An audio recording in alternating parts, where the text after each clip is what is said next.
এই যে শুনতেছেন ছাত্ররা দল বের করবে, বলতেছেন নাগরিক কমিটি দল বের করবে, গোড়ার ডিম, কিচ্ছু না। দল একটা হবে, এটা একটা সিটও পাবে না। এই যে আব্বাসী বলছে, এটা লিখে রাখেন ডায়েরিতে, একটা সিটও পাবে না। দল একটা হবে। এত সহজ বাংলাদেশের রাজনীতি করা? আজকে জুমায় বলছি না, কথা বলছি, ভাসানের মতো মানুষ সলার বাড়ি খেয়েছে, তাও নারায়ণগঞ্জে এসে। কোথায়? শেখ মুজিব দেশ স্বাধীন করছে, তার কি অবস্থা হয়েছে দেখছেন। জিয়াউর রহমান স্বাধীনতার ঘোষক ছিল, তার কি অবস্থা হয়েছে দেখছেন। এরশাদ সাহেব খারাপ লোক ছিল বা ভালো ছিল, ওইটা আমি মূল্যায়ন করতে চাই না, দেশের পক্ষে তো কাজ করছে।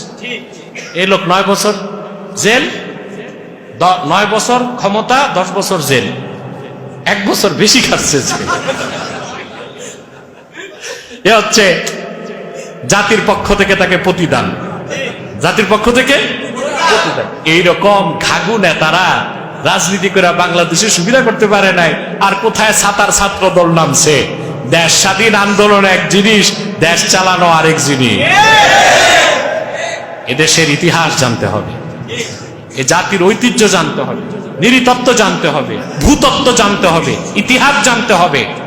এদেশের মানুষের ইনার ভয়েস, মনের ভিতর কি বলে তারা, ওইটা বুঝতে হবে, ওইটা বুঝার মতো কান লাগবে। এগুলো যেগুলো জ্যানজেট কি বলে, এগুলো তো এখনো না বলে। এগুলো কি মানুষের ইনার ভয়েস বুঝবে নাকি? সে যাই হোক, ওরা